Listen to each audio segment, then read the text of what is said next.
Muy buenas noches. Volvemos a la antena para el primero de facto conversatorio, después del conversatorio de presentación que habíamos hecho.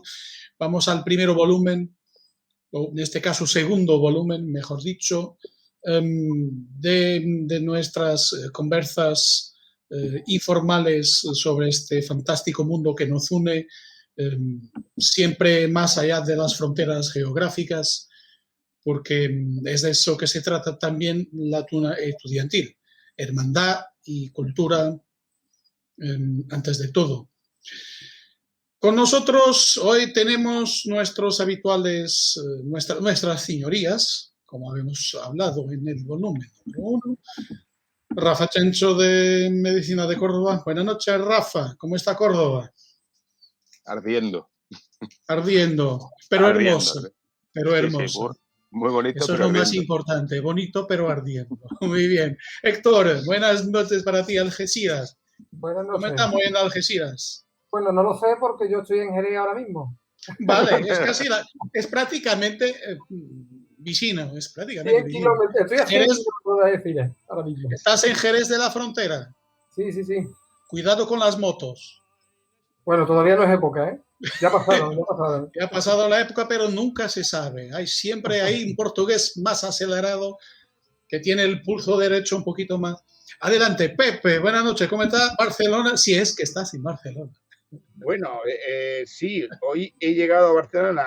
Hace 2 días estaba en la Costa Brava y hoy he llegado a Barcelona porque mañana tengo una visita médico por narices, porque tengo la L4 y L5 fracturada, no me puedo mover, estoy muy preocupado y mañana me veo a un neurocirujano a ver cómo arreglamos. Pero estoy bien, estoy con vosotros y me encuentro muy a gusto. Eso es lo más importante. Si quieres recuperar, estás invitada a mi casa en Portugal. Solo para recuperar, hombre.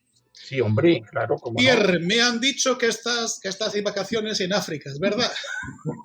Casi en África, sí, en Algarve. Algarve, Reino Unido. Entonces no estás en África, estás en Inglaterra. Muy bien. Welcome. Muy bien. Nuestros amigos Eduardo Coello y Ramón Andreu hoy no han podido estar. Nuestro perdón por su fallo involuntario seguramente. Y vamos a empezar entonces con varios temas. Nosotros tenemos una narrativa, como suele decirse en Portugal, una narrativa un poquito distinta de un podcast. Vamos a pegar en puntos muy concretos y vamos después desarrollando la conversación, el conversatorio, lo que me parece un poquito más interesante. El primer tema que voy a dejar aquí hoy es la tuna y otras expresiones muy importantes en términos sociológicos, por supuesto, en Portugal, en España y también en Sudamérica y en América Central, como es el fútbol. ¿Cómo es que ustedes viene esa relación de la tuna y el fútbol, si es que ella existe? ¿Y qué vos sabrás decir sobre eso, Rafa? ¿Qué aporte puedes dar sobre esa relación? Y podemos alargar al deporte en general, ¿por qué no? Pues que esa relación existe. Esa relación obviamente existe. Más allá de que yo nunca haya jugado al fútbol porque tengo 2 pies izquierdos, pero sí existe lo mismo que la tuna o diferentes tunas y estudiantinas han nacido en el seno de diferentes clubes y algunos son lógicamente deportivos y también son de fútbol. O sea que no es una novedad. Ahora mismo lo sería. Ahora mismo sería una cosa realmente extraña, pero en el siglo XIX y principios del XX, antes de la Guerra Civil, hay casos bastante notorios. Y en Portugal efectivamente hay mucho. Portugal morís por el fútbol, en España también, pero somos mejores en baloncesto en la vida. Sí, claramente. En nosotros somos mejores en pelota vasca, somos nosotros. Eso está claro. En todo caso, esto tiene una razón de ser, porque tiene que ver con una forma de asociativismo que es muy propia del siglo XIX, principalmente de la última parte, del último cuartel. ¿Será verdad? Sí. Vamos a ver, en el siglo XIX es normal que existan asociaciones policulturales, de manera que en su trasfondo se crean diversas asociaciones. Se crea una orquesta, se crea un coro, se crea una estudiantina, se crea un grupo de teatro, se crea un grupo de poesía y también se puede crear un equipo de fútbol. Eso es bastante común. En España y en Portugal. En Hispanoamérica no lo he estudiado, ¿no? Pero sí existe aquí en España. De hecho, en Córdoba existe, por ejemplo. En Córdoba ha existido varias relaciones al respecto, ¿no?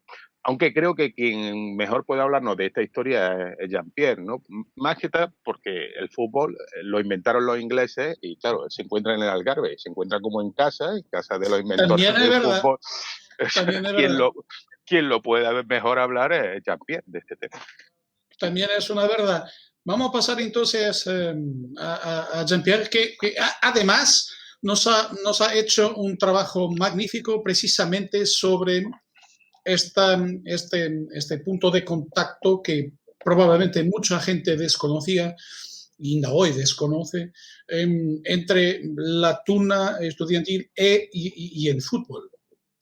Nos vamos a quedar entonces con ese pequeño segmento, ese pequeño compacto del pequeño resumen del trabajo que Jean-Pierre ha hecho y ya y volveremos a hablar sobre ello. Quédese por ahí porque es muy interesante. Saludos a todos.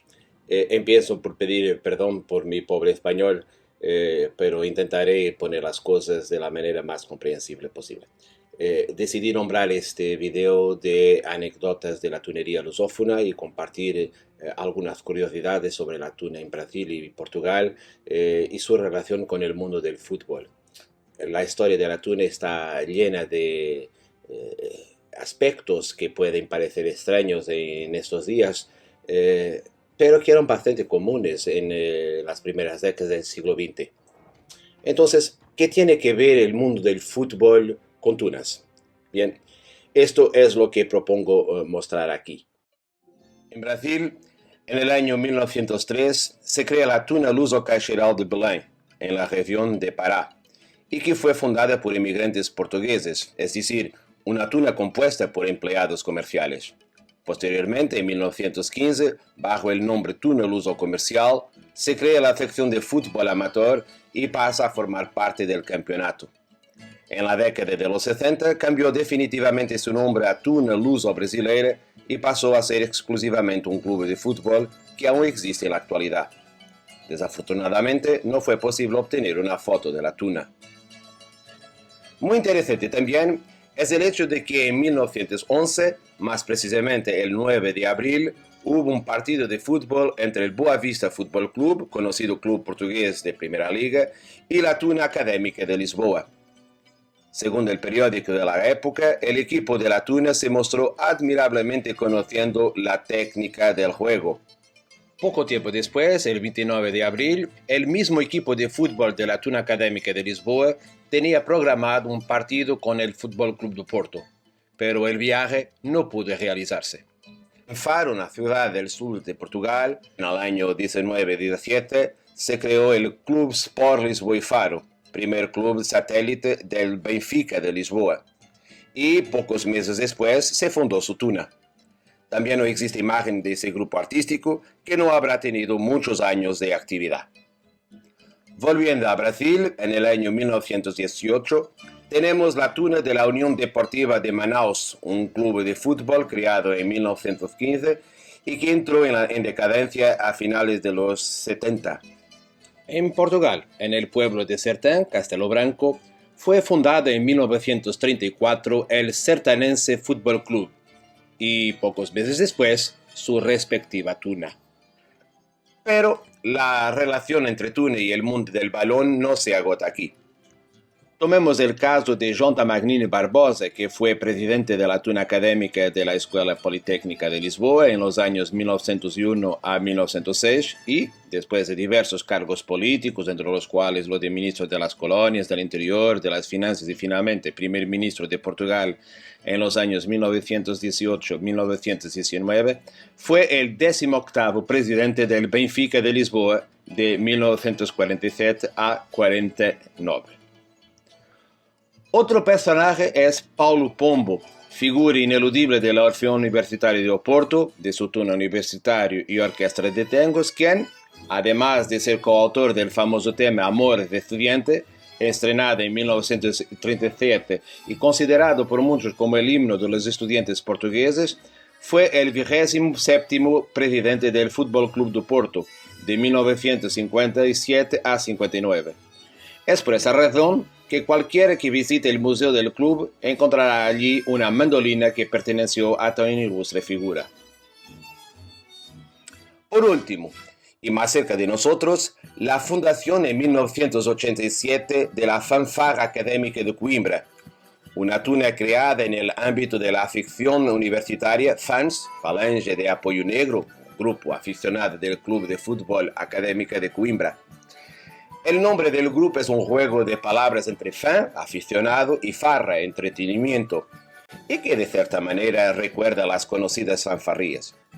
Esta tuna nació de la necesidad que sentía este grupo de aficionados de animar las salidas del equipo fuera de los recintos deportivos.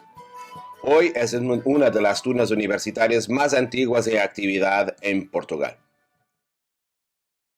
Aunque solo me acerqué al mundo del fútbol, hay que decir que hay muchas otras tunas formadas dentro de clubes deportivos o que dieron origen a ellos, pero como no eran clubes de convocación o actividad futbolística predominante, los dejé de fuera.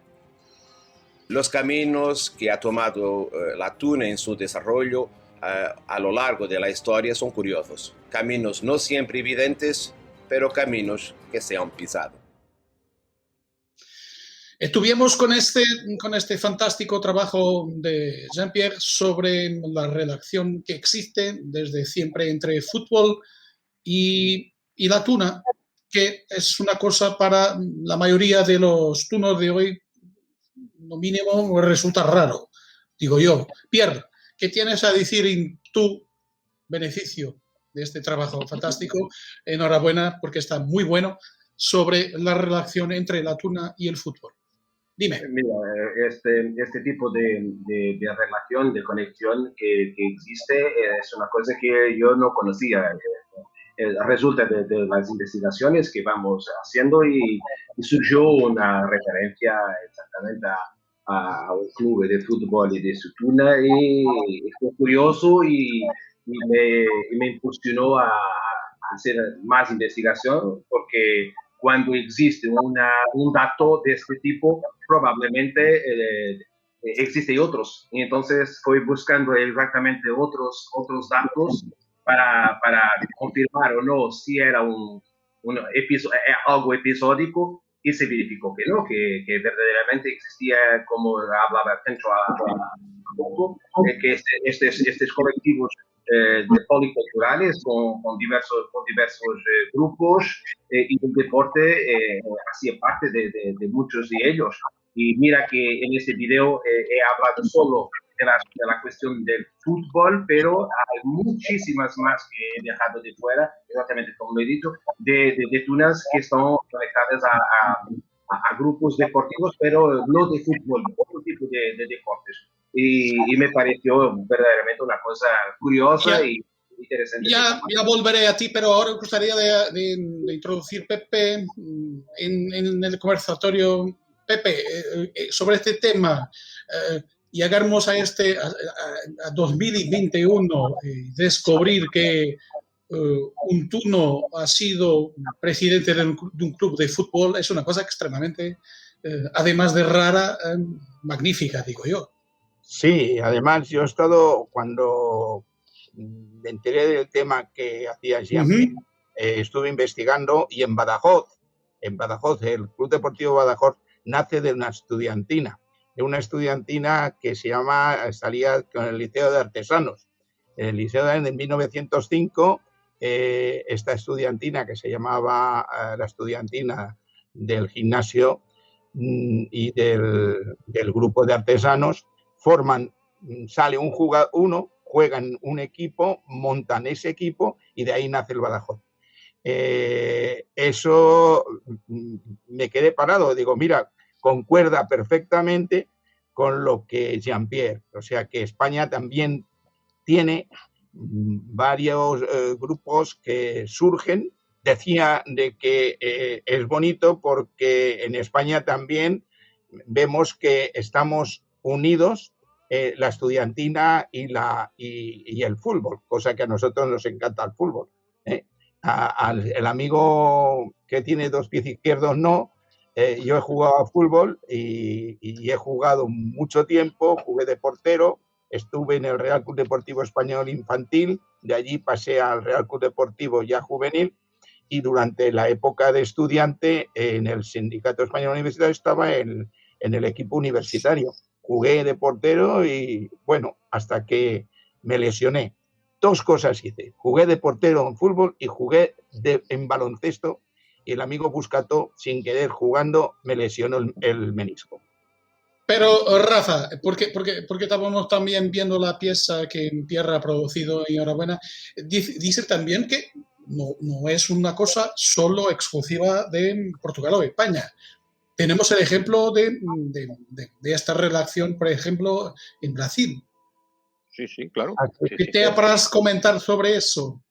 Bueno, no tengo mucho más allá que comentar. Es que efectivamente la tuna hispanoamericana es reflejo en buena medida de la española o de la portuguesa, en el caso de la tuna brasileña, o sea, de las tunas brasileñas, que ahora no existen, que yo sepa, son reflejo de la tuna portuguesa, porque son colonias, lógicamente, y entonces simplemente copian comportamiento.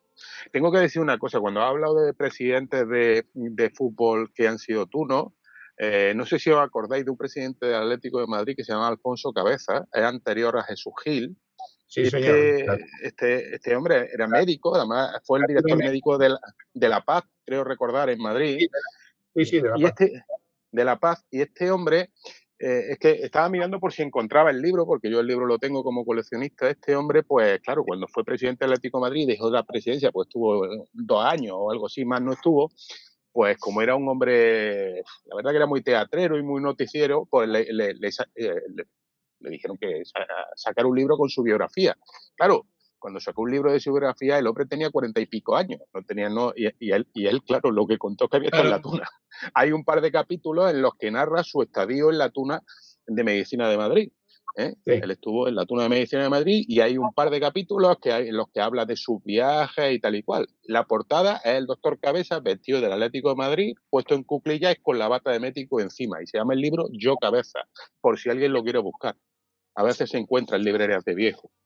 Pierre, ¿qué datos más curiosos retienes de tu trabajo sobre este tema?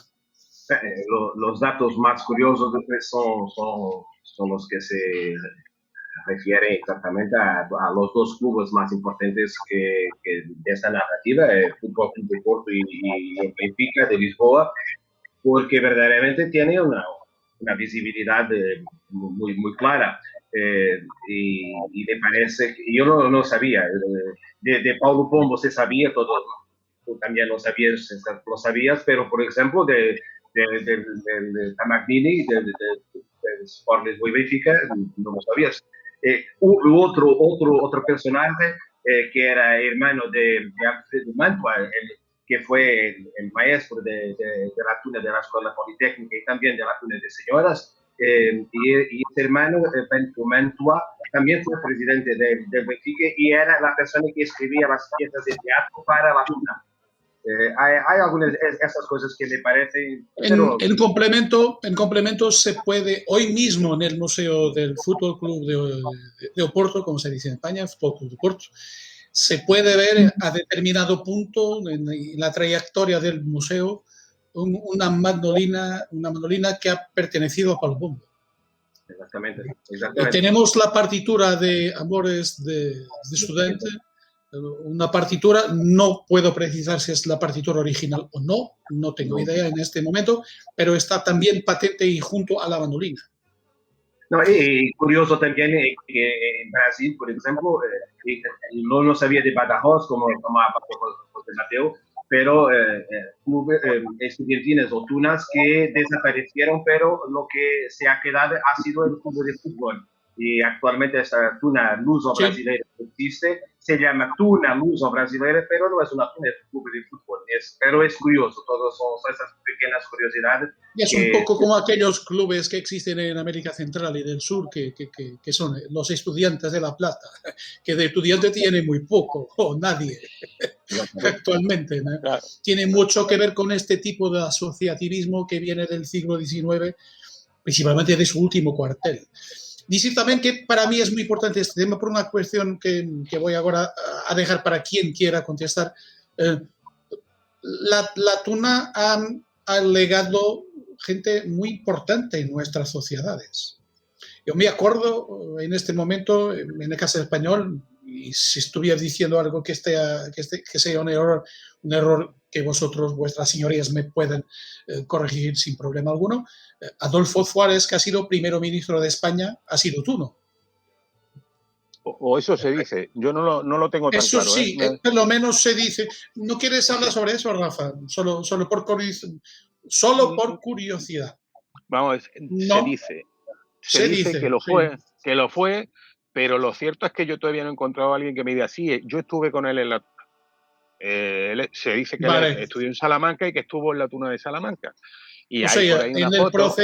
En el proceso de contraprueba, digamos así, de contradictorio, tú no encuentras contradictorio. Yo no lo he encontrado por ahora. Tampoco es que me haya dedicado mucho a este tema, ¿no? Porque no es un tema que... Bueno, pues es un tema... Pero es interesante. Es un tema interesante. Pero es que hay personajes importantes que hayan formado parte de la tuna, los hay aciertos. Como por ejemplo, gente conocida en España que ha sido tuna. Alfonso Rodríguez Castelao, o este que os acabo de decir, Alfonso Cabeza, fue director de La Paz y además presidente del Atlético de Madrid. Bueno, hay mucha gente que ha sido tuno y pues, es que tampoco sé, no es que no se me ocurran, es que hay tantos que es una cosa... En Portugal tenemos uno, pienso yo, Egas Moniz, ¿no? Egas Moniz, efectivamente, y además sí hay foto también, ¿no? Lo mismo que de Castelao también. De la tuna académica de la Universidad de Coimbra. Claro, Premio de Castelao Nobel. También, de Castelao también. De Castelao también. También sí. Hay foto, ¿no? No sé. De cierta forma, otro que me acordé ahora mismo, Pierre, Zeca Afonso ha sido de la tuna académica de la Universidad. Zeca Afonso, eso es difícil, porque la tuna académica de Coimbra exactamente es un colectivo policultural. Y en la tuna existía el grupo de fados, existía el grupo de escénico, y Zeca Afonso ha pertenecido al grupo de fados que salía con la tuna académica de Coimbra, pero no era un ejecutante de la tuna orquesta, exactamente, era una persona que solo hacía parte del grupo de fados. Muy bien.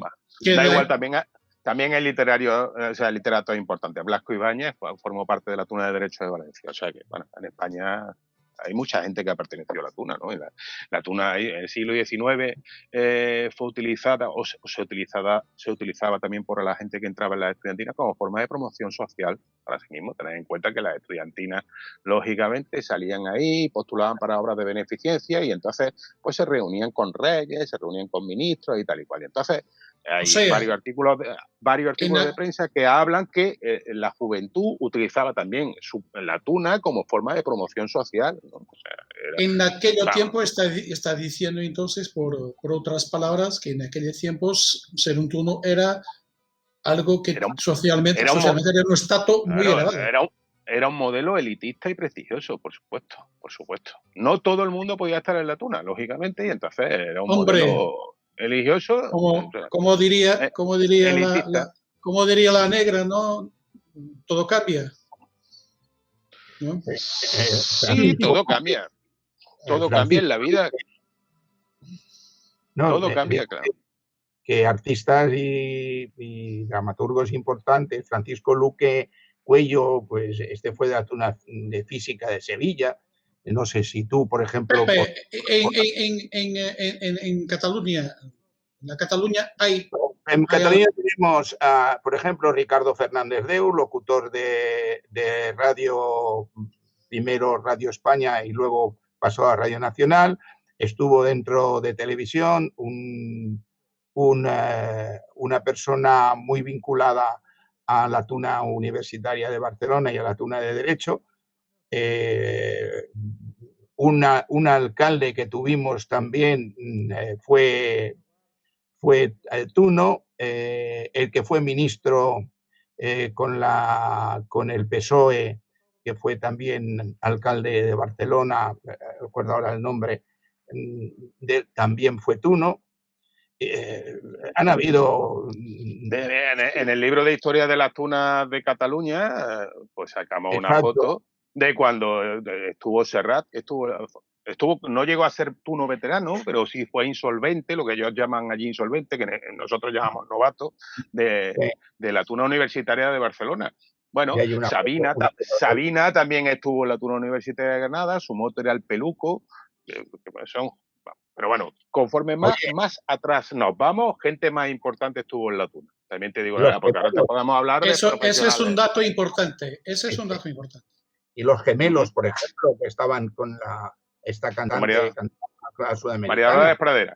Con María Dolores Pradera. Con María Pradera estuvieron los gemelos, que fueron, estuvieron era la tuna Complutense de Madrid. Estaban los dos y compañeros de banda, de algunos de ellos. O sea que sí, y lo que dice el amigo Rafa es verdad. Juan Manuel Serrat, yo fui su tutor en la tuna universitaria y estuvo muy poco tiempo. Serrat tenía otros intereses y pensaba en hacer otra cosa y luego, pues claro, la tuna en cierto modo entró de casualidad, o sea, fue un casual. Pero no ni a un curso. En este caso, muy bien. Es en Portugal, en portugués. Pierre, en Portugal, ¿qué personas podremos nombrar? A melhor pessoa para falar nisso é mesmo tu, não é? A minha memória temos apresentadores de televisão, temos humoristas, temos músicos na área do fado, são muitos. Portanto, eu já estou como diz o Chencho, quanto mais recuamos, quanto mais para trás andamos, mais pessoas vamos encontrar que tiveram papéis importantes no mundo, quer artístico, quer social e até quer político. Há coisas que ainda estão por descobrir em Portugal, nomeadamente pessoas que ocuparam cargos políticos que nós não sabemos ainda que fizeram parte de tunas, mas provavelmente poderemos encontrá-las ainda em investigações futuras. Muito bem. Muy bien. Sí, Pepe. Sí. Por ejemplo, tenéis vosotros, y es un gran literato, una persona que estuvo en la tuna de Coimbra, que fue Virgilio Antonio Ferreira. Un personaje interesante y estudió en la Facultad de Letras. En este momento decir también que Héctor nos ha abandonado por un pequeño lapso de tiempo por problemas técnicos, pero se pretende que vuelva lo más rápido posible. Decir también que hay personajes y personas que marcan también de una forma muy, muy importante su entorno, sus sitios, sus vecinos. Eduardo Lucena en Córdoba es un caso preponderante, un buen ejemplo de aquello de que con toda su generosidad nos ha hecho una pequeña investigación in loco. Y nos vamos a quedar con esas imágenes también muy interesantes y ya vamos a volver. Buenos días, Ardi. Aprovechando que pasaba por aquí, por el cementerio de San Rafael de Córdoba, que fue inaugurado en la década de los 30 del siglo XIX, me ha parecido oportuno hacer este vídeo sobre la figura de don Eduardo Lucena. Eduardo Lucena es uno de los músicos más conocidos y reconocibles, tanto de Córdoba como de España, ya que su música en la actualidad se sigue tocando y forma parte del repertorio habitual de las estudiantinas o tunas y también de las orquestas de plectro, y así por ejemplo la Pavana, el Carnaval del 86, el Popurrí de Aire Andaluza. Por demás, don Eduardo fue un gran dinamizador de la vida cultural y musical de esta ciudad y además fue el que inauguró el género de la lírica popular cordobesa. Eduardo Lucena perteneció a la estudiantina del Conservatorio de Música de Madrid en el año en el que estuvo estudiando allí y luego al regresar a Córdoba fundó varias estudiantinas. La primera en 1876 es la estudiantina Amor y Desinterés, para la que compuso una jota que aquí se conoció como Jota de los Remendados y que luego se hizo famosa como Jota Olé, que popularizó tremendamente la estudiantina española que viajaba a París en 1878 y que luego pasó a integrar el repertorio de todas las estudiantinas básicamente de esa parte del siglo XIX, a partir de que la incluyó también en su repertorio la estudiantina Fígaro. Podríamos decir que es el clavelito de esa época. Posteriormente, en 1879, fundaba el Centro Filarmónico Cordobés, de la que su estudiantina es archifamosa y archiconocida. Y probablemente es difícil que actualmente una estudiantina alcance esas cotas de popularidad. Tengan en cuenta que estuvo en Londres en 1914, en África en 1928, ganó el concurso de Carnaval de Madrid de estudiantinas de 1904 y 1909, etc. Posteriormente, en 1887, año en el que desaparece el Centro Filarmónico, fundaba la Estudiantina Cordobesa, de la cual aparece ya como presidente en 1890, cuando esta digamos que se hizo oficial, ¿no? Hay que decir que para entonces él ya se encontraba tremendamente enfermo de la enfermedad que la traería aquí, a su tumba, tisis pulmonar, tuberculosis, de la que fallecía en 1893, enfermedad que le atraía a la tumba en 1893. Para entonces, tanto la Estudiantina Cordobesa como la Orquesta Ciudad de Córdoba, que la había fundado, hicieron un concierto al objeto de allegar fondos para la familia, que había quedado desprotegida con la muerte del maestro, y también para comprarle su tumba. Y esto es la razón por la que les traigo aquí y por la que he hecho este vídeo, porque que yo sepa, al menos, esta es la única tumba en la que aparece una estudiantina. Voy a darle la vuelta a la cámara. Pues ahí pueden leer la orquesta y la estudiantina a su maestro, don Eduardo Lucena. Espero que les haya resultado curioso al menos este vídeo.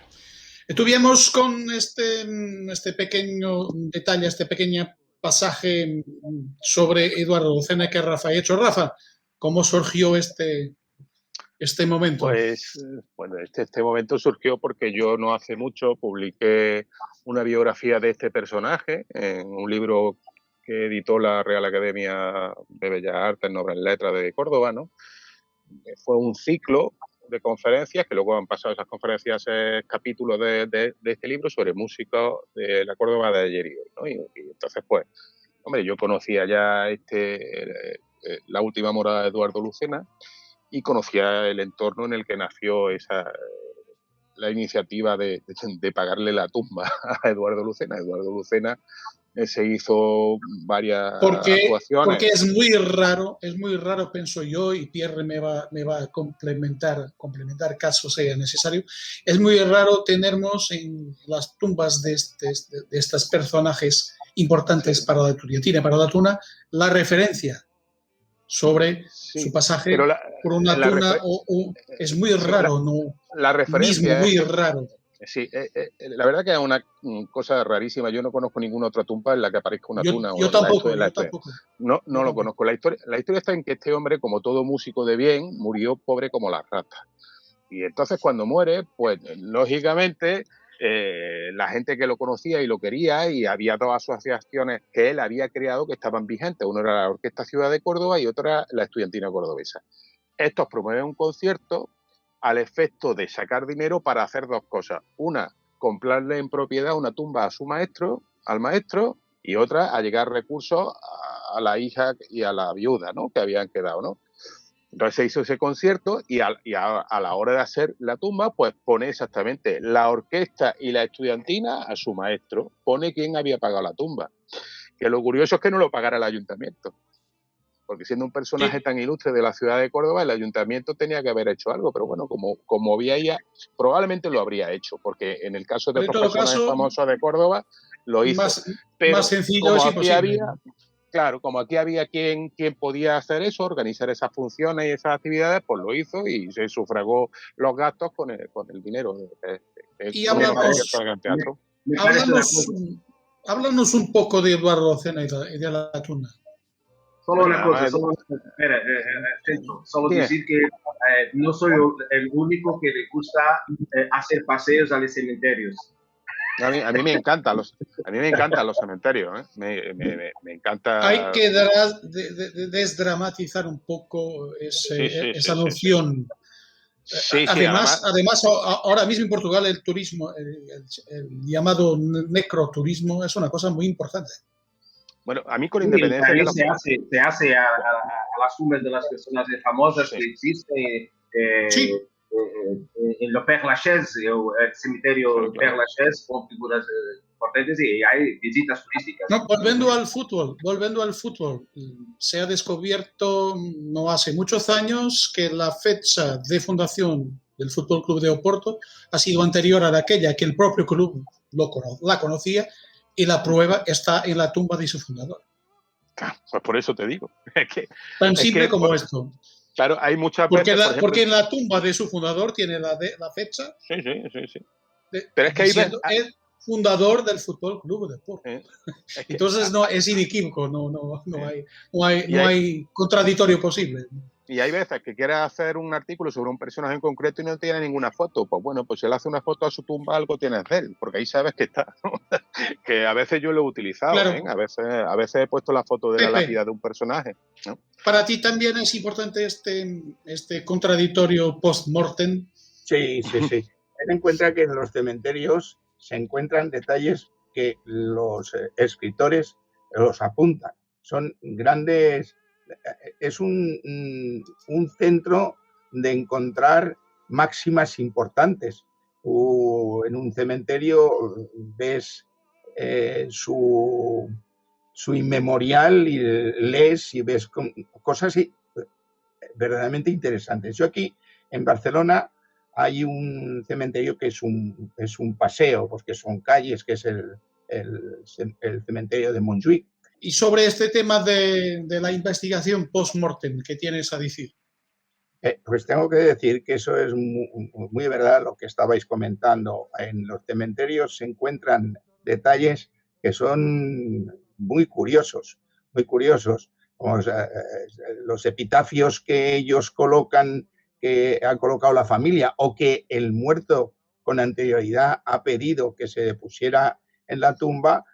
Hay unos tipos de detalles que son muchas veces escogidos por los escritores como epitafios o formas de comentar un pasaje dentro del libro, ¿no? Eso también es historia, por supuesto. Viva. Sí. Por casualidad es historia viva, ¿no, Pierre? Sí. Pero una de las cosas que era muy común en los periódicos de esa época y que ahora no existe, era que se decía claramente dónde era la tumba de la persona. En la calle tal, en el lote tal. Sí, en aquellos tiempos era muy importante detallar todo el proceso de luto. Sí. Ahora sí, solo fue enterrado, fue colgado. Pero os voy a hacer una corrección. Yo creo que más que importante por el hecho de detallar dónde estaba el difunto, era importante porque el hecho de tener una tumba no la tenía cualquiera. O sea, el hecho de ser enterrado en una tumba y tener tumba propia era también un marchamo de prestigio social. ¿Vale? Bien. Entonces, cuando alguien se moría, se decía una tumba o un mausoleo se encuentra en tal y cual. ¿Por qué? Porque eso no lo tenía cualquiera. Por eso era condición de estatus. Sí, fijaros una cosa, hay una cosa que sabe muy poco, se sabe, la gente que yo cuando he escrito de Eduardo Lucena aprende todo de su padre. Su padre es uno de los primeros músicos importantes en Córdoba. De hecho, si te vas a los padrones municipales, que es otra fuente importante que no suele mirarse, los padrones municipales de aquellos años, hay muy pocas personas que aparecen como profesión músico. La mayoría de los músicos, aunque cobraran por ellos, eran músicos en segunda actividad, eran plateros y músicos, y aparecen como plateros, no como músicos, ¿vale? Pues Eduardo Lucena y su padre aparecen como músicos, es su profesión. Pues cuando muere el padre, pues lo ponen en la típica tumba provisional, que dura unos años y que luego te tiran al foso ahí con todo el mundo, ¿no? Pues lo que no sabe, claro, el padre muere en 1892, y Eduardo Lucena muere en el 93. Cuando pasan los 5 años, al padre lo sacan de su tumba y en vez de tirarlo a este total o quemar los restos, que es lo que se hacía, lo meten en la tumba con el hijo. Hay muy poca gente, claro, hay muy poca gente que sabe que la... Claro. Termina, por favor, termina. No, que hay muy poca gente que sabe que con el hijo está el padre, ¿no? O sea, y son dos grandes músicos. Y sin embargo, en la tumba no aparece. Y en los registros del cementerio no aparece que ahí esté enterrado también el padre. Pero por la prensa lo conocemos. O sea, quiero decir que en los cementerios hay más gente enterrada que la que realmente aparece. Y en España, sobre todo, donde sabéis que se hicieron fosas en la Guerra Civil y mucha gente... Era precisamente en ese punto que yo quería cerrar un poco este tema. No nos podemos olvidar, y no es un exclusivo de España, a ver, no nos podemos olvidar. Sí, hombre, claro. Antes de todo, además, hay que ir reportando a ese tiempo la forma como la muerte era encarada por la gente y por el propio Estado, era una cosa muy, muy importante y de forma documental es también hoy importante. Hablando de la época de los egipcios y los faraós, ¿por qué? Porque las pirámides tenían calles.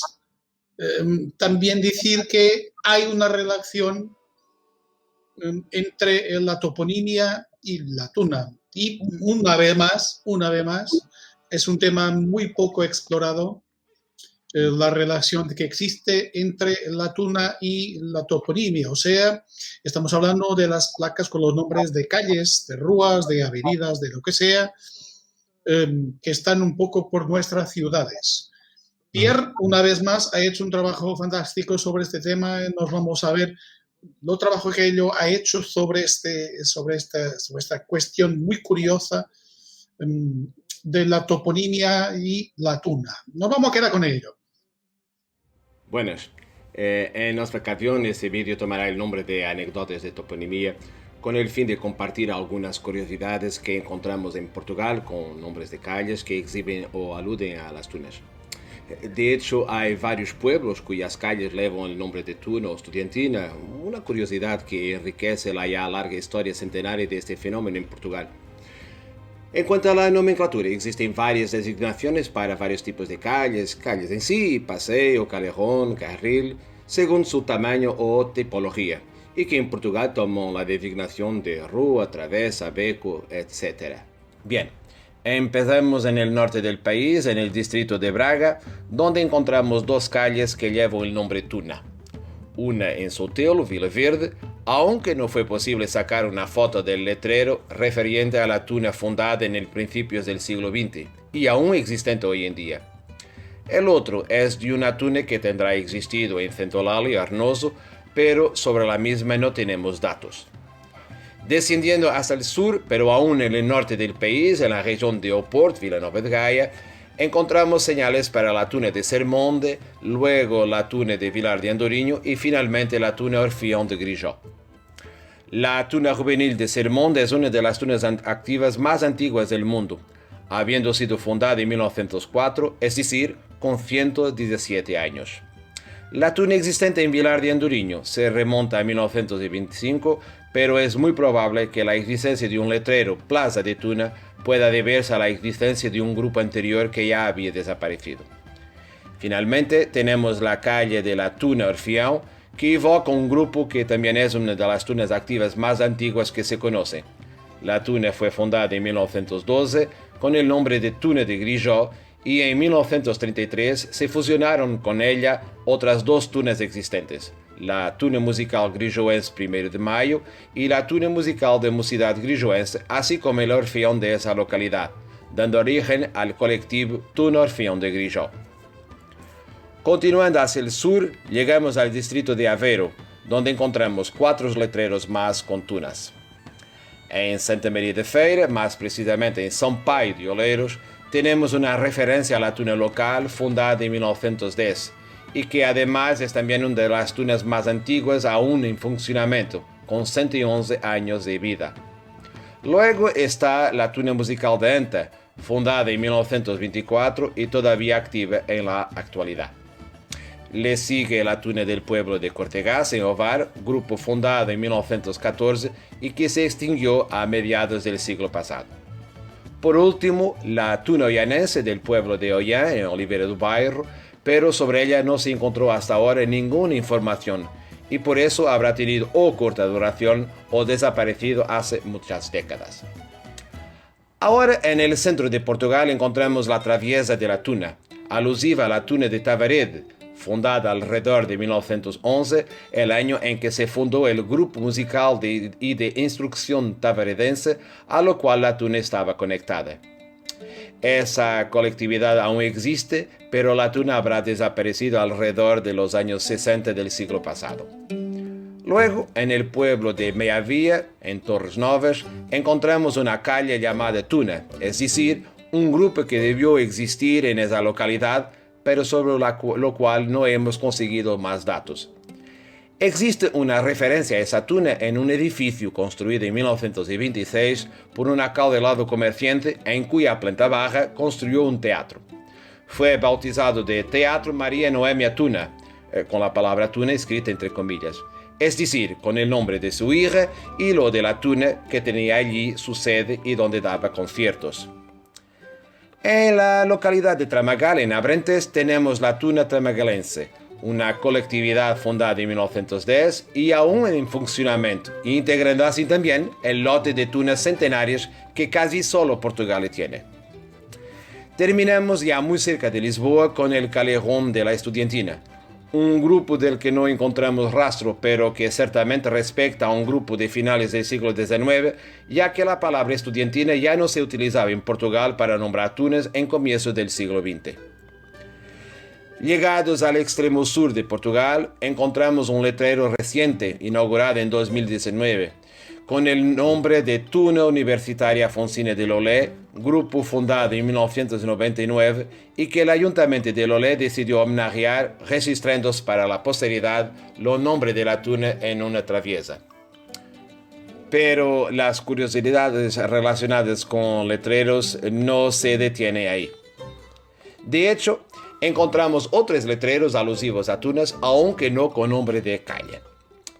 En Viseu, más al norte, en la calle Escura número 43, hay un letrero encima de la entrada de una famosa taberna o boquiñas que indica que en ese lugar se fundó una tuna en 1991.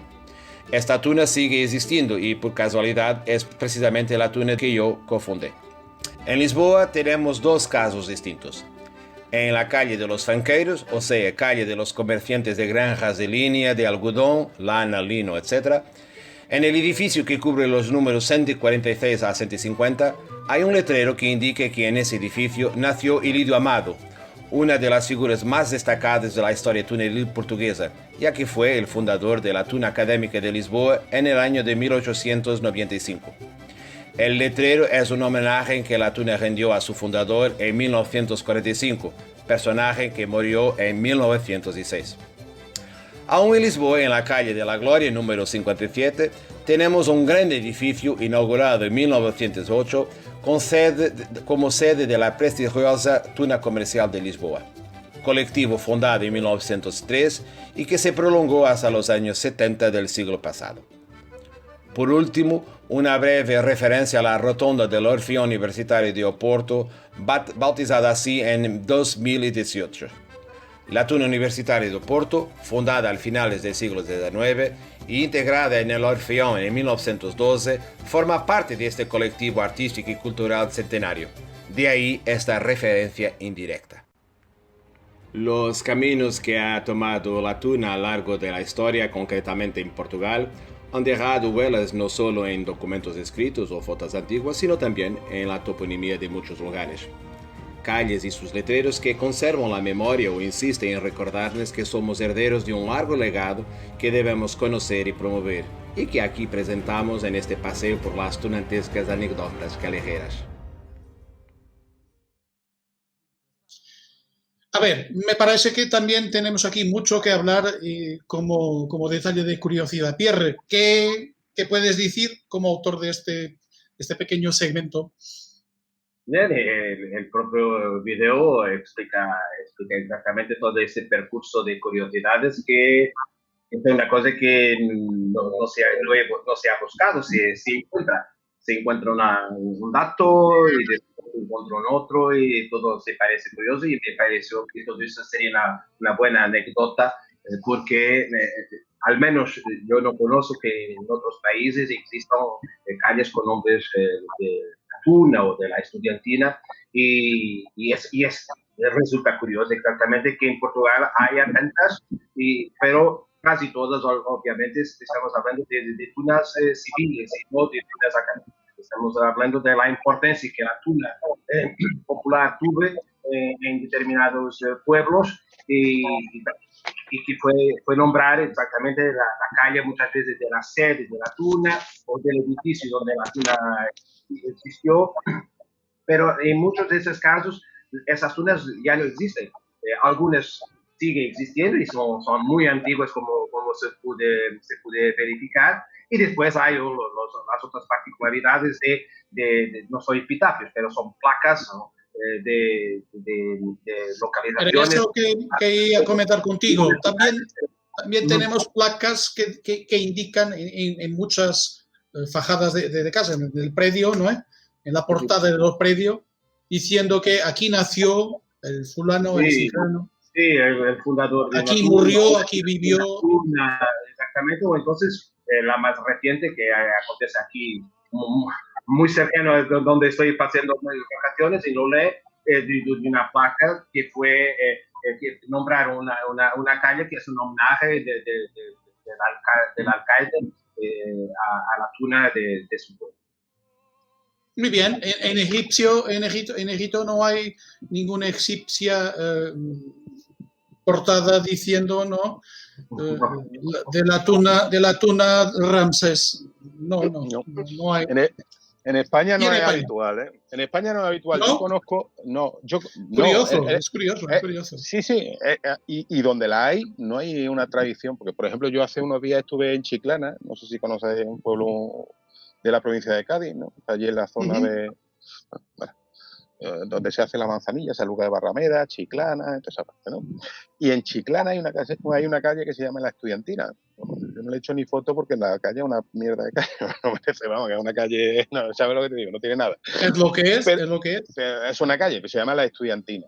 Aquí sí hay muchas calles con referencia a cosas estudiantiles. El Estudiante, la calle del Liceo, por ejemplo, yo he pasado mucho tiempo ahora en Osuna. Pues en Osuna hay la calle que hubo universidad en 1548 hasta 1800. Solo te voy a pedir que te quedes un poquito más a tu derecha, por favor.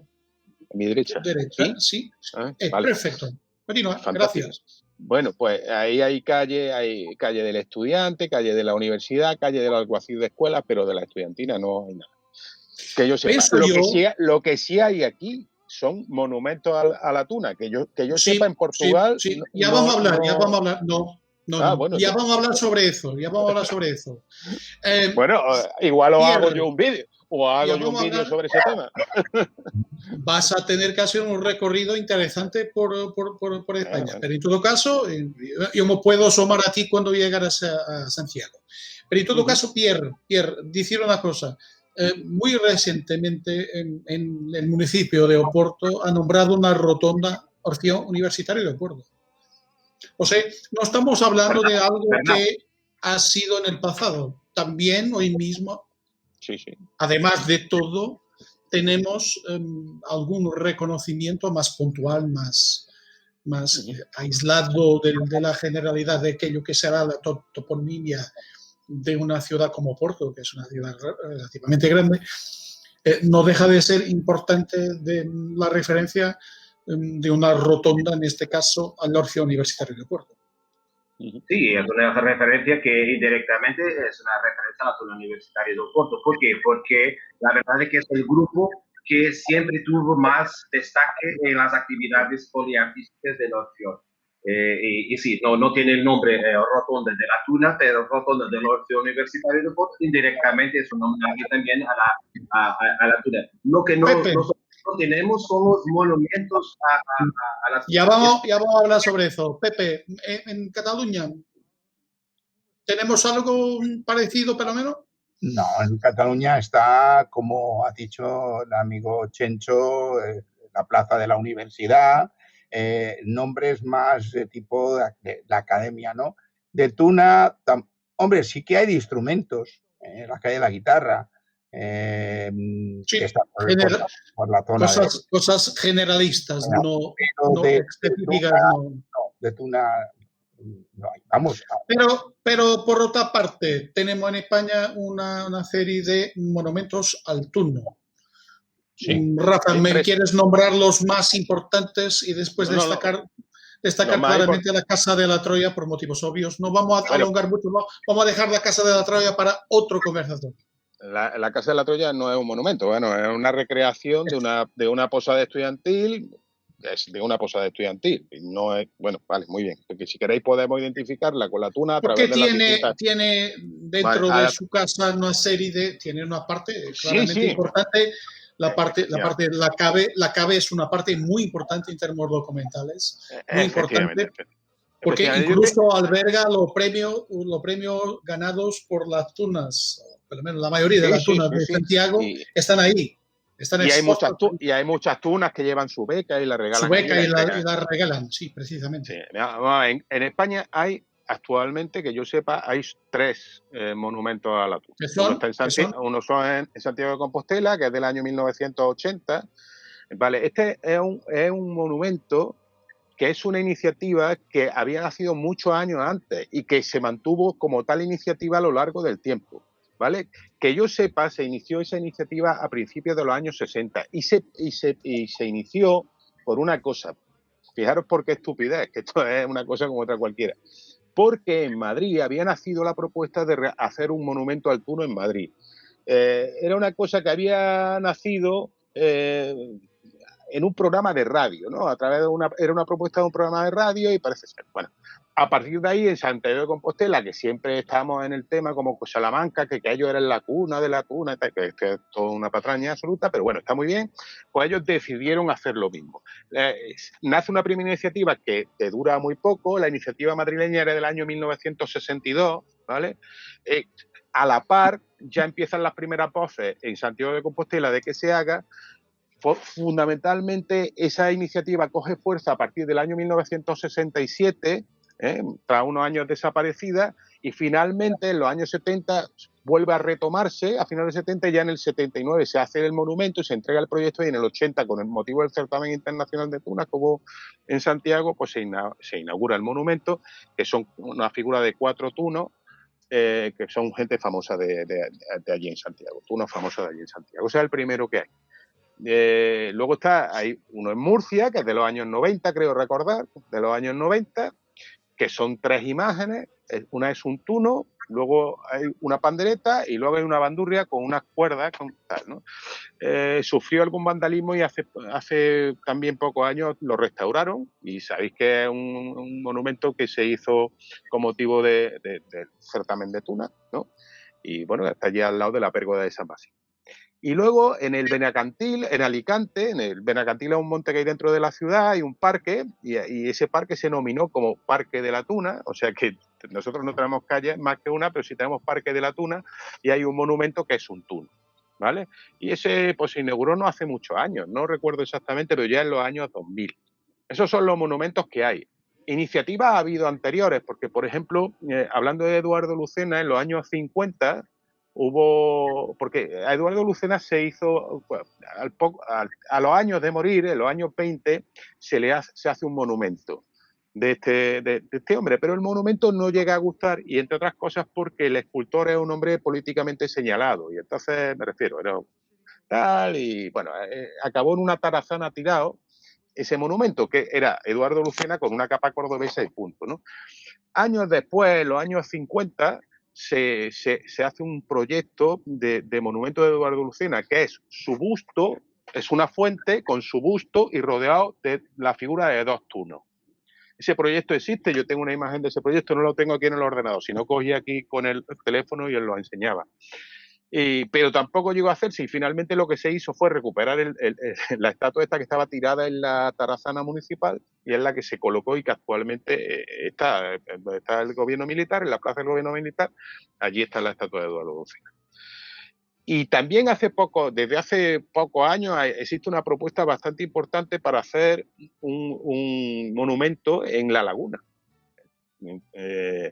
y que además fue apoyada por el Partido Popular, porque hace poco leí sobre ese tema y es un tema que recurrentemente se ha ido sacado en algún pleno, que cuando se iba a hacer sabéis que en La Laguna hay una amplia tradición de tunas, que cuando se iba a hacer el monumento, y por lo que sé, sigue en agua de borraja.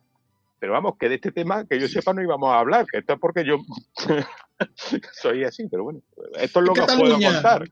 ¿En Cataluña hay alguna cosa de este tipo, Pepe? Que yo sepa, no. No.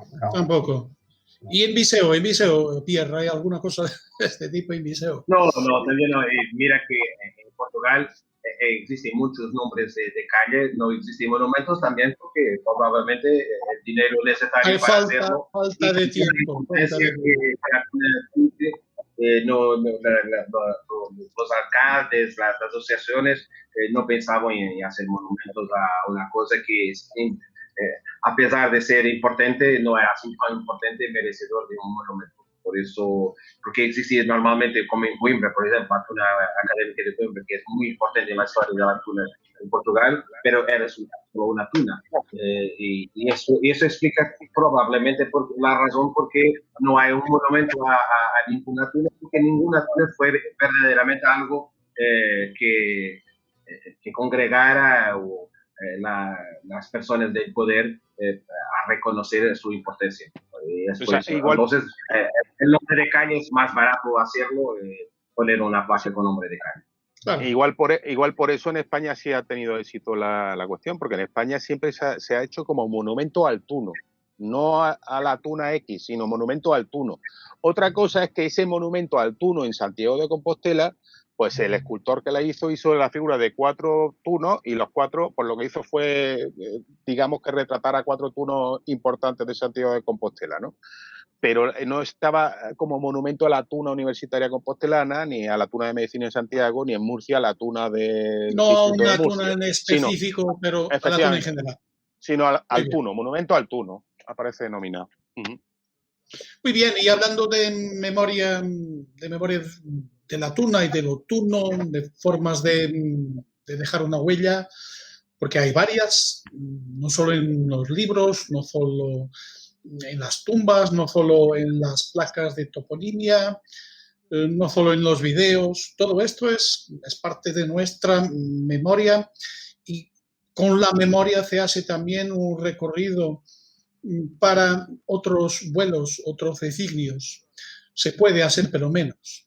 Y uno de esos designios, vamos a llamarlo así, uno de esos designios nos indicia algo que es una cosa casi cíclica, que es hablar de la tuna de tiempos a tiempos como sugerencia a patrimonio inmaterial de la UNESCO. Este es un tema que resulta, por lo menos para mí, un poquito raro sobre determinado punto de vista, porque si por un lado me parece una cosa muy importante, por otro me deja siempre con algunos puntos de interrogación, algunas cuestiones previas, que tampoco al día de hoy no veo cualquier tipo de contestación de facto y objetivo. Voy a dejar un pequeño momento, un pequeño depoimento de mi propia persona sobre el tema y vamos a volver. Se trata de un tema que en su basis más práctica siempre ha sido hablada por la rama. Siempre se andó por las ramas cuando se habló o se habla puntualmente de este tema. Además de me parecer que en muchos casos, no serán todos, por supuesto, pero en muchos casos estamos ante manifestaciones de algún egocentrismo y no propiamente de procura de un final feliz. No me parece de todo, y además de estar generalizando, por supuesto que sí, hay casos y casos, pero no me parece hasta la fecha de hoy que siempre que se ha hablado de este tema se lo ha hecho con el debido escrutinio público y publicado también. Entonces me parece también que es muy importante decirlo porque es un tema que surge de 2 en 2 años, 3 en 3 años, sea cuando sea. Ocasionalmente nos surge este tema. Hay que decir hay que dejar algunas reflexiones sobre lo mismo y que son muy personales. Son mías y son publicadas además desde pelo menos 2019 y sobre esta temática en concreto. Así, antes de todo, una declaración de interés.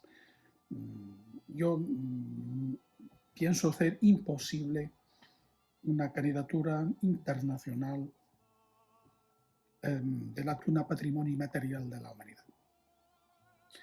Pienso que está condenada al fracaso desde su ascensa por motivos varios que iré a explanar más adelante.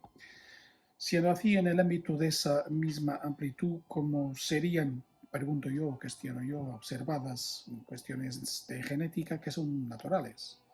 Y caso a caso, en cada realidad tunelil, en función del espacio que cada una legítimamente ocupa. ¿Cómo sería hacer eso?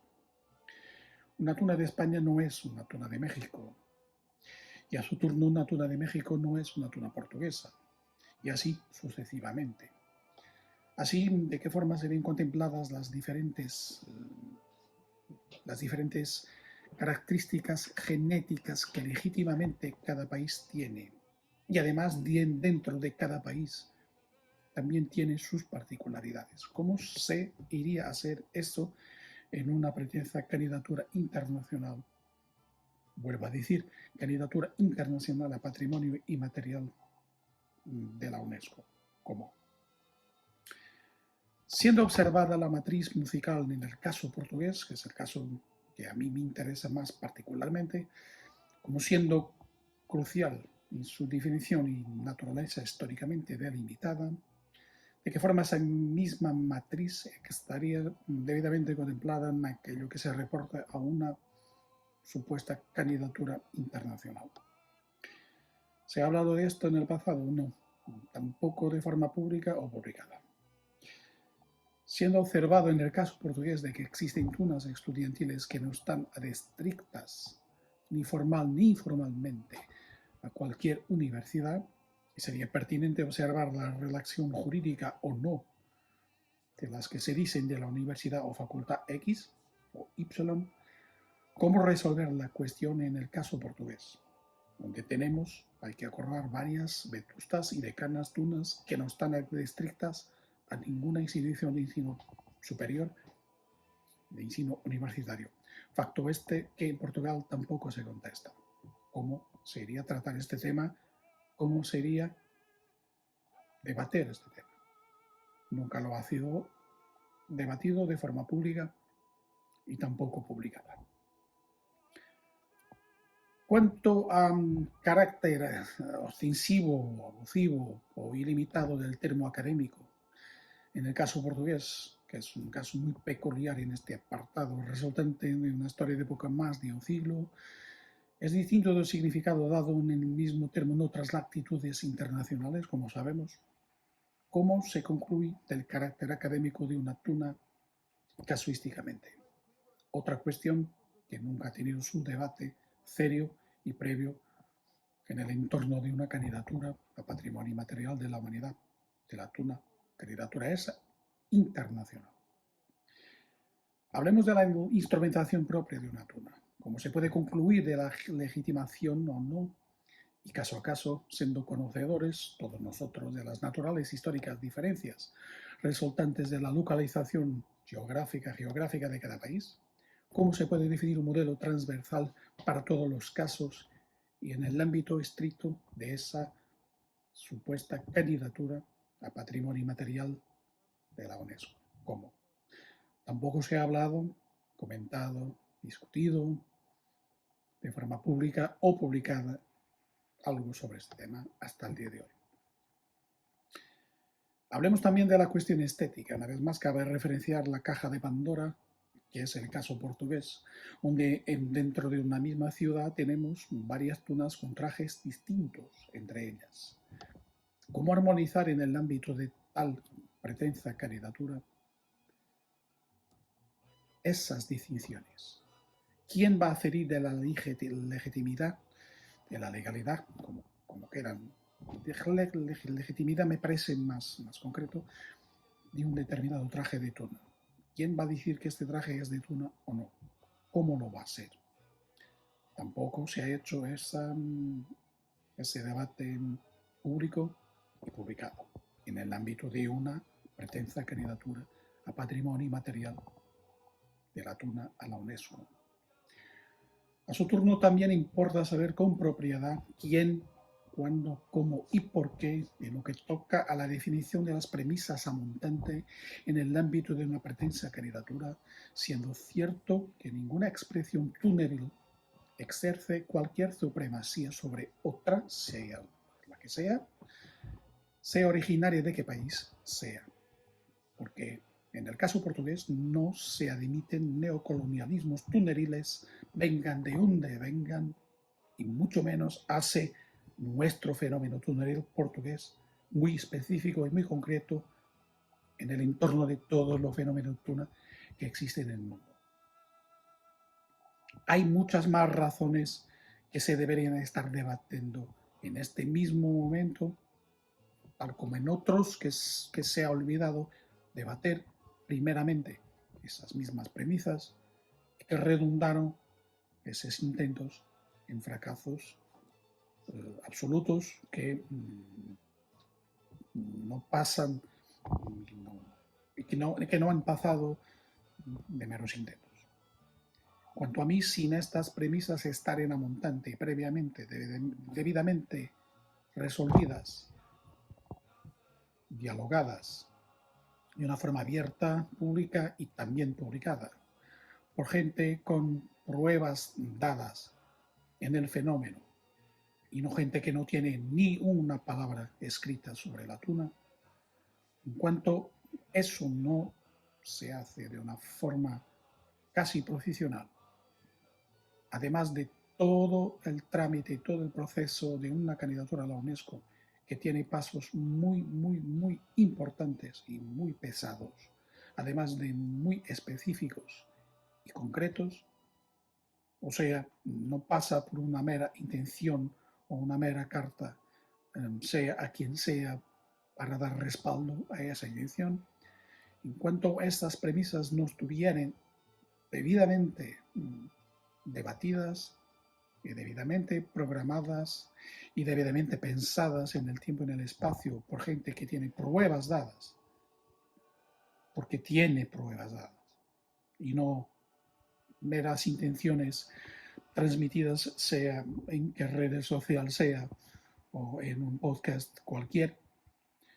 En cuanto estas premisas no estuvieran perfectamente concretadas entre todos aquellos que pretendan llevar este proyecto de la tuna a nivel mundial, y vuelvo a repetir, a nivel mundial, porque me parece extremadamente peligroso, además de todo, que haya un intento de un solo país para provecho suyo y solo suyo, olvidando todos los otros.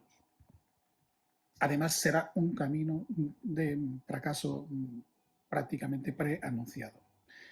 En cuanto a estas premisas de diálogo, de debate, cuanto a la forma, que tiene una lógica y tiene un formato muy específico que no depende de nosotros ni tampoco de nuestra voluntad, pero principalmente cuanto al contenido de aquello que sería o será una propositura a la UNESCO como patrimonio inmaterial, en cuanto, decía yo, esas premisas no estuvieran perfectamente delineadas, publicadas y tornadas públicas también junto a la comunidad tuneril mundial, todo y cualquier proyecto o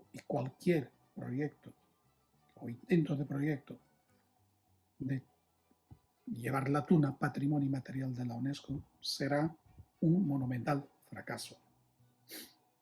Esta es mi reflexión desean a todos vosotros un buen desconfinamiento y un retorno a la vida normal. Y que viva la tuna. Vamos a simplificar, Rafa. Decir... Es que a mí simplemente no me interesa mucho este tema. Yo creo que es un tema, pero no me interesa no porque no me parezca bonito. A mí me parecería fantástico que la tuna, como tal, fuera nombrado Patrimonio Cultural Inmaterial de la Humanidad. Simplemente porque lo creo y lo creo sinceramente que es un proyecto irrealizable. Es un proyecto irrealizable. Y sobre todo porque para que se realice, debe realizarse dentro de unas bases serias de gente que conoce el tema, que ha indagado el tema y sobre investigación. Porque cuando tú lleves este proyecto ante la gente que trata este tema, pues te van a decir, bueno, vale, cuéntame de qué va este tema. Háblame de la historia de este tema. ¿Que la tuna tiene 800 años? Dame pruebas desde el año 800 de antigüedad. Yo particularmente creo que es muy complicado. Esto es un proceso que lleva años, una documentación muy ardua y que además hace falta que la promueva tenga un interés.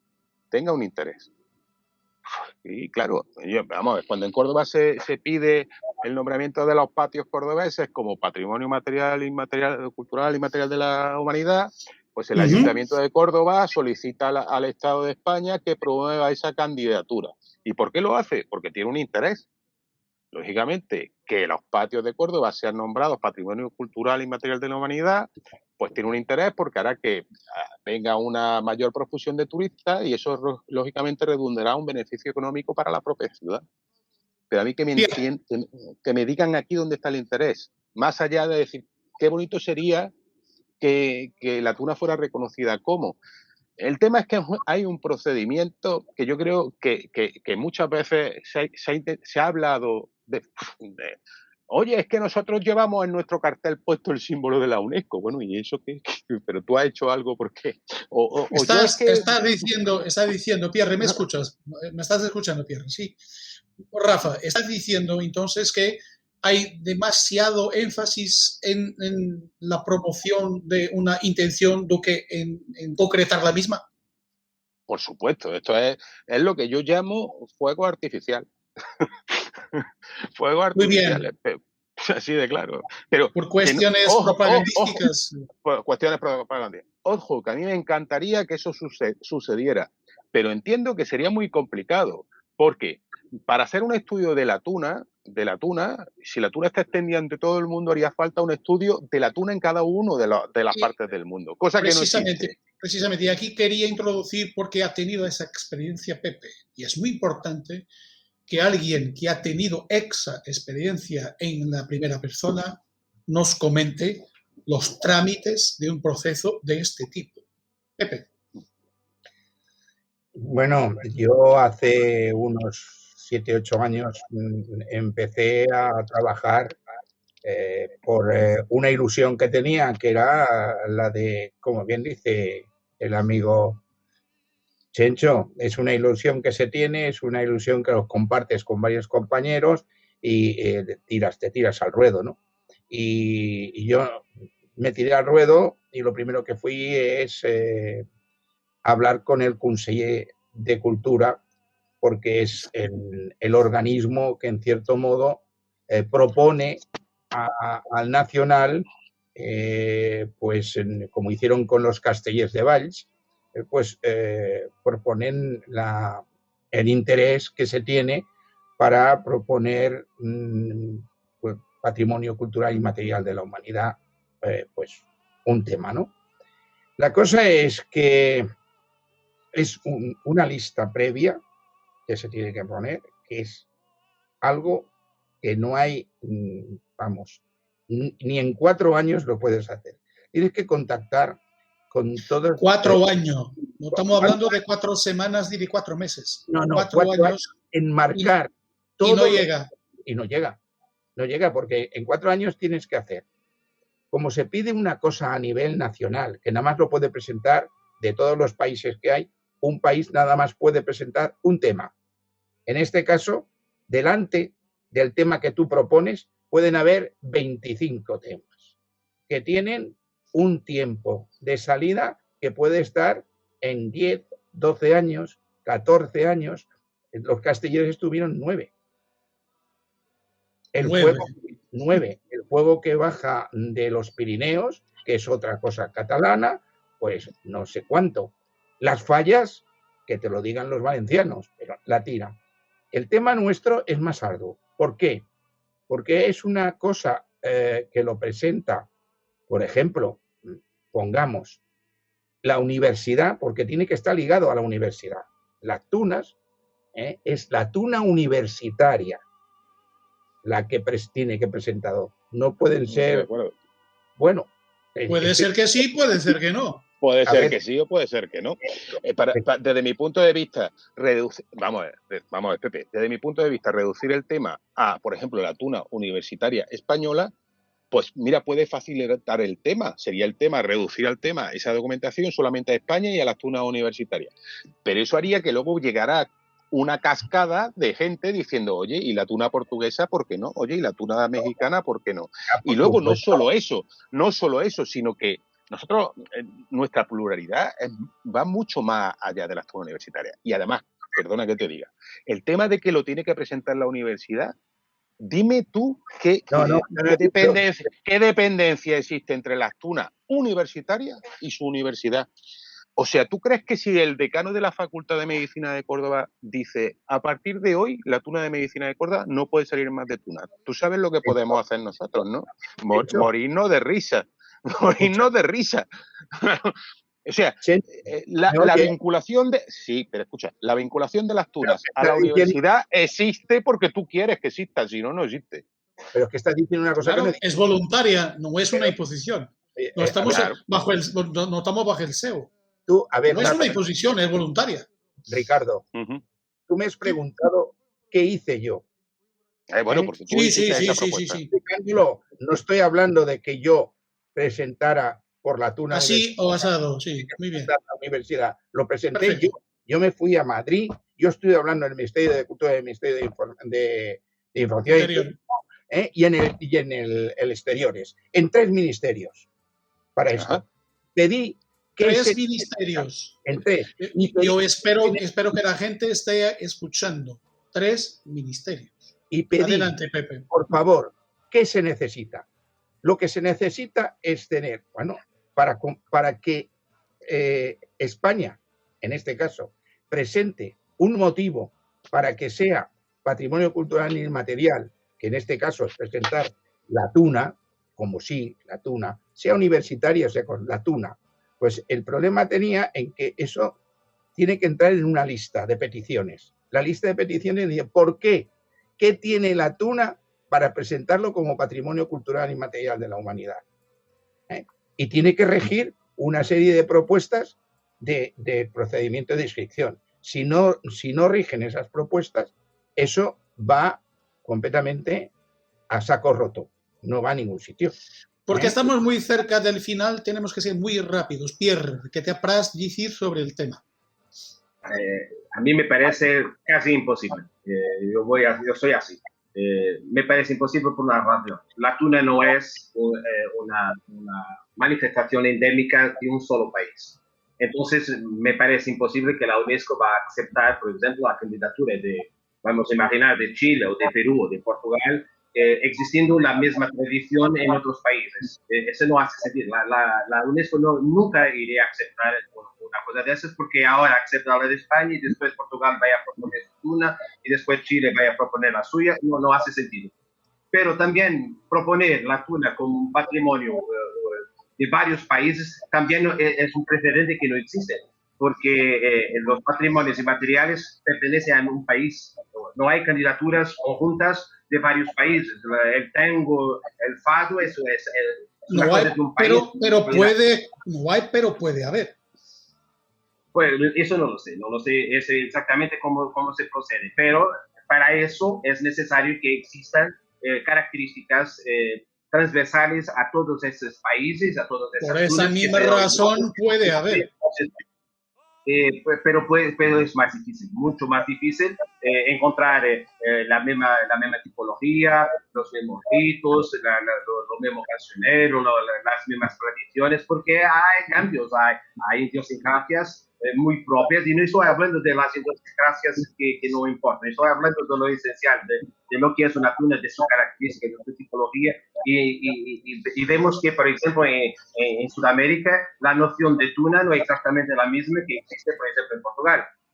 Y entonces, poner toda esta gente de acuerdo para hacer una candidatura mundial de la tuna sería difícil. De la tuna universitaria, un poco más fácil, pero la tuna no es solo la tuna universitaria, es como pretender proponer un coro universitario o el coro universitario a patrimonio. Sí, pero el coro universitario es una especificidad del coro en general, y el coro no es específico de ningún país. Entonces, me parece todo eso muy difícil de proponer como una candidatura. Claro. Muy bien. Luego solo voy a terminar diciendo. Tenemos que ser muy rápido. Muy rapidito. Sí. Yo, las propuestas que se han hecho, creo que empiezan la casa por el tejado. Precisamente. Particularmente, aunque fuera, vamos a ponernos solamente en un país, ¿no? Vamos a ponernos en España, ¿no? Pero se empieza la casa por el tejado.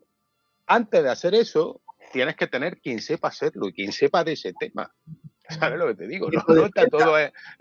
claro, y que lo entienda. O sea, es lo mismo que yo voy a hacer una casa porque sé pintar casas. No, ¿vale? Muy bien. Y he pintado alguna casa alguna vez, ¿vale? Pero es que tendrás que tener a un ingeniero, tendrás que tener a un arquitecto, tendrás que tener a un aparejador y tendrás que tener a especialistas en electricidad, en fontanería y en la madre que lo parió. Sobre este tema somos muy pocos los que hemos estudiado. La UNESCO te va a pedir una justificación histórica hiper exhaustiva. Escrita y gráfica. Y eso y documentada. Hiperdocumentada. Y si comete el error de decir la tontería de la tuna tiene 800 años de... Pues, tampoco avanza. No empieza tampoco. Entonces, eso es claro, claro. O sea, se ha empezado la casa por el tejado con vamos a solicitar. No. Antes de vamos a solicitar, voy a buscar el equipo. Vamos para las despedidas, para la parte final. Solo decir mismo para matizar mi participación en este tema que ha dejado en el video atrás. A mí lo más importante, y de una forma general y abstracta, decir que me parece que hay demasiado aprovechamiento mismo personal de este tema para provecho propio y con intenciones que no son muy claras cuanto a mí y que resulta precisamente en el opuesto de lo que se supone que sería una propositura de la tuna. Hay que tener, este es un apelo que voy a dejar personal, hay que tener mucho cuidado cuando se parte para una cosa de este tipo, porque queriendo o no queriendo se está poniendo en causa el propio nombre de la tuna con estos fugachos de ocasión que vuelven cíclicamente de 2 en 2 años, de 3 en 3 años. Esto no abona a favor de la respetabilidad que queremos para la tuna. Esa es la única reflexión que yo dejo ahora que se ha hablado hace unos tiempos otra vez de este tema, que me parece que lo mejor será o se va adelante o se va para adelante de facto, o entonces anuncios de cosas que no existen. Basta de tunas, basta anuncios de tunas que no existen, porque también los hay. Eso solo queda mal para aquellos que lo hacen, pero también deja una huella negativa a todos nosotros. Este es mi entendimiento. No me parece que sea necesario tampoco. Claro. Voy a dejar en 1 minuto para cada uno de vosotros lo que tenga decir y una vez más pedí perdón porque Héctor no ha podido regresar a la emisión por cuestiones técnicas. En el próximo irá a hablar mucho más do que nosotros. Rafa, últimas reflexiones, por favor. Reflexión de 3 minutos o menos, o 2 y medio. Vamos a ver. Muy rápido que ya estamos casi a 1:30, va. 1 y medio. En este programa hemos hecho un recorrido de cosas que la tuna luego deja calles, deja monumentos funerarios. Y yo lo único que pido es que las cosas que se intenten hacer cuando se hagan, se piensen que dejan sus consecuencias. Si tú haces una solicitud ante un órgano que sea y ese órgano pasa de ti y no la contempla o te contesta que no, queda una nota negativa por si alguien quiere volver a hacerlo. Sea el monumento, sea la solicitud como patrimonio material e inmaterial de la edad o la calle. O sea, que tú solicitas una calle y ya no la fundamenta y el consistorio dice que no, pues el próximo que la solicite ya tiene una nota negativa de que el ayuntamiento de la ciudad ya votó que no. Si tú vas ante, yo qué sé, ante la Asociación de Decanos de Facultades de la Universidad Española y solicitas y que le pides por favor que contemplen la posibilidad y ya te dicen que no, pues la próxima vez que venga alguien ya tendrá un negativo, por decirlo de alguna manera. O sea que todo hay que pensarlo, hay que pensar las cosas que se hacen a futuro. Muy bien, Pierre. Yo hago de las palabras de Chencho las mías, por lo tanto, no hay nada más a decir. Pepe. Yo creo que es un paso de suma importancia hacerlo. Estoy con lo que dice Chencho y Pierre, dado que luego no se podrá considerar una propuesta de inscripción en las listas del patrimonio porque si no tiene la base que se tiene que presentar un dossier muy amplio y queda menosprecio de esto, vamos a estar 10 años en que se pueda proponer otra vez, porque eso lo tienen en cuenta. El Consejo que propone esto lo tiene en cuenta. Y esto sería verdaderamente negativo para lo que se pretende. Y en este caso, la pretensión la estamos viendo. Estamos criticando constructivamente el pretender considerar a la tuna patrimonio cultural inmaterial de la humanidad. Y creo que este es un paso sumamente con cuidado cuando se tenga que hacer. No se puede hacer así, al libre albedrío, porque al libre albedrío tendremos las consecuencias negativas. Muy bien, ha sido el conversatorio volumen 2, número 2. Sí, número 2, y con algunos incidentes de percurso. No, eso no. Por lo menos hasta la data de hoy toro. Uno. A los toros. Bueno, a los toros. Y desear también a Pierre una buena estadía en Gran Bretaña. A Rafa unas buenas vacaciones también en Córdoba. Y a Pepe una buena estada en Polonia. En Polonia. En el Palau de los Congresos de Polonia, de Gdansk. Sí, pero que se va a hacer. Yo me quedo por aquí, me quedo en el Duero superior, con mucho calor, casi parecido con Sevilla, pero no es. Vamos, espera que en el próximo conversatorio, y seguramente que vamos a tener mucho más temas para hablar y distintos, un poco también con este formato un poco más leve, pero que cuanto a mí tiene mucho más interés do que los formatos tradicionales. De mi parte es todo.